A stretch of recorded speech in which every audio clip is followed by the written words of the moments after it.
Let me put this into a little bit of perspective for you guys. The biggest differences that I noticed watching Ghostbusters Afterlife compared to, let's say, Ghostbusters Answer the Call, one of them pays so much respect to the love that fans had growing up watching those first two films, and it pays so much respect to the cast and crew and director who created and brought to life Ghostbusters to the big screen back then.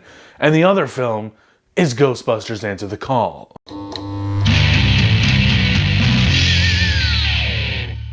What's up, everybody? Welcome back to the Hes Project. I'm John Ordolaza, and today we're going to be talking about Ghostbusters Afterlife that opens today in theaters. So if you haven't seen it yet and you're planning on watching it this weekend, don't worry, I'm not spoiling for you. This is a spoiler-free review for those who just want a little taste of what it's about. We're going to get into spoilers at a later date, but today, let's just talk about the film. We all know one of the biggest trends in Hollywood, if not the #1 trend, is to bring back dead franchises and IP, rehash them, reboot, recycle, remake, whatever terminology you want to use. That's what they do. They bring back old things so that they could slap a new sticker on it and say it's brand new. And when I heard about this new Ghostbusters film, this is before I did my reviews for all three of them, the other three that exist. I only watched the first Ghostbusters once, never watched the second one, I don't think. And then the 2016 one, I unfortunately laid upon my young eyes, and it was just not good. I was very skeptical after that 2016 one because it just left such a sour taste in my mouth. I was afraid that they were just gonna screw it up again because I really did like the idea of Ghostbusters. This is before I was like really into them. After going through all three films again, especially the first two, I grew a much bigger appreciation for Ghostbusters. So I wanted to see this film succeed. And guys, I loved it. I can only imagine what someone who grew up with the original two films felt by watching this movie. I really do think everything in this film is done in good taste, and it's just really nice and heartwarming to see all of these characters come together in this IP that's very familiar, but it's tasteful. Of course, there's cameos in here. They teased it in the trailer, but comparing the cameos in this film to the 2016 film, dude, like everybody showed up, with the exception of Harold Ramis, because he had passed away before that. Everybody showed up and played an entirely different character. It was like the film wanted to distance itself from the originals, but it wanted to cash in on the name value of the actors, so they brought them in. It really just left a poor taste in my mouth when they did that. And in here, they don't shy away. They don't think that they're hot shit.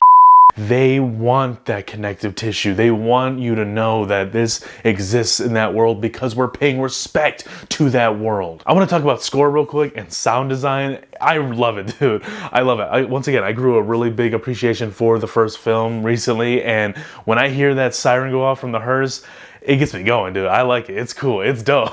And I really loved the editing that they used with the siren for the trailer. So it got me pumped thinking about that siren. And then when the siren went off, I'm like, yes, dude. The score in here is really touching. I liked how they used jingles from the original film and kind of repurposed them for their new tone that they were going for. And that's another thing I want to talk about and just go right into. The tone of this film is a little different. We are more accustomed to kind of a comedic feel with the Ghostbusters films. They have that vibe about them. They're not taken super serious. But I think it was a genius idea of going with the tone that they did, using this mystery element to go back into the world of Ghostbusters, to reintroduce the audiences with Ghostbusters as a mystery type thing, with that humor and that family-friendly vibe that the original films had. But it's taken a little bit seriously, just a little bit, in the sense that there's mystery to it and they're returning to form. That mystery element of the film is being driven by the two kid leads in the film, Finn Wolfhard from Stranger Things and McKenna Grace, who is just the best thing about this film. Honest to God, McKenna Grace is a fantastic young actor. I loved every scene she was in. She made me laugh. She brought some gravity to the Ghostbusters movie, and I really enjoyed her. I enjoyed her character. I loved her tie-in to the original film. It made for a better film for me rather than just gender swapping every role like the 2016 one did.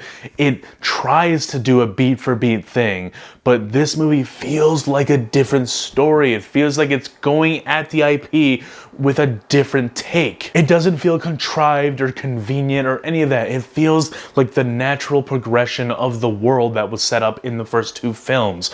Kids stumble upon old abandoned Ghostbusters tech because Ghostbusters have been out of business for decades. They've been out of business for the longest time. And of course the stuff would just be buried somewhere. It would be all dusty inside a house somewhere. Of course it would be. So it was really cool to see the take that they went for with the Ghostbusters kind of mirrors the Ghostbusters in the real world. It's an old IP, it's dusty, it's dirty, it's gotta be cleaned a little bit, especially after it just got pooped on a few years ago. Carrie Coon plays the mother of Phoebe and Trevor in the film, and I think she's really good. I've never seen this actress before, but she does a really good job in this film, for real, guys. And the Paul Rudd character, I was very excited to see Paul Rudd in this film. I am a big fan of Paul Rudd. I love all of his comedy films for the most part, and I love him in Ant-Man. But if I gotta be honest, I was slightly let down as a Paul Rudd fan with how much they were pushing Paul Rudd to be in this film. He's not exactly at the forefront as much as I'd like him to be and as much as the marketing led us to believe, but I was still entertained. He served his purpose, I guess. I was just a little let down with the role he was given towards the end of the film, but I was still thoroughly entertained to see him on screen. Him and Ghostbusters, I think, go well together, and I would love to see him again if they choose to do a sequel, which I think they should. I think that's a good idea. Capitalize on this, not as a cash grab type thing, but I think there's potential for more stories. I've read so many rumors in the last few weeks about what Ghostbusters was originally supposed to be and what Dan Aykroyd originally had planned, and it sounds very ambitious and crazy, but I would like if they just dipped their toes a little bit further into the pool of obscurity, because they can pull it off. I think if you have the right people, and these guys are the right people, Ivan Reitman, Jason Reitman. Ivan, you're still on my list because you executive produced that 2016 film, but I will give you an exception because you directed the original. Visual effects and the ghosts and monsters that they use in this film, I was thoroughly entertained, man. They didn't disappoint. They didn't go super goofy. There was that mini Stay Puft Marshmallow person that they teased in like one of the marketing clips. Interesting. I saw it with my sister. She loved the little marshmallow people. So, hey, they were cute. And I did enjoy that they were like, you know, killing each other. That was kind of funny. They were just putting each other in blenders and stabbing each other, roasting each other on a grill. Like, that stuff was kind of funny to me, I'm not gonna lie, but it was a little inconsequential. Like, it was just a little throwaway scene for the kids, and I was entertained. If you are a fan of Ghostbusters, but you are a little hesitant on what Hollywood likes to do, which is bring back old franchises, remake them, especially make sequels to them, I can honestly say Ghostbusters Afterlife does pay respect to the original cast, to the original film, and to the original fans, and it does its own thing without tarnishing the legacy that the first two films had. It just overrides the save of the 2016 film. So guys, that is my review of Ghostbusters Afterlife. I will be doing a spoiler talk probably next week, Thursday, Friday-ish, I don't know, but stay tuned because there's a lot of stuff I want to get into, a lot of points in the film that I just want to gush over and talk about because you can't hear. I don't want to give anything away. There's probably some things in the trailer that they gave away and probably just some common knowledge, but I wanted to keep some stuff to myself, save it for the spoiler talk in case nobody knew, because there's some cool reveals in the movie, I'll just say that. Leave a like and subscribe to the channel if you're new, and be sure to stick around because I'm currently covering the Spider-Man films in the lead up to Spider-Man No Way Home. I reviewed the Sam Raimi Spider-Man trilogy. They're up now, 1, 2, and 3. I'm currently doing the Mark Webb, Andrew Garfield Amazing Spider-Man films. I already did the first one. Amazing Spider-Man 2 is going to be early next week, so there's a lot of content coming to the channel, guys, and there's always more to come.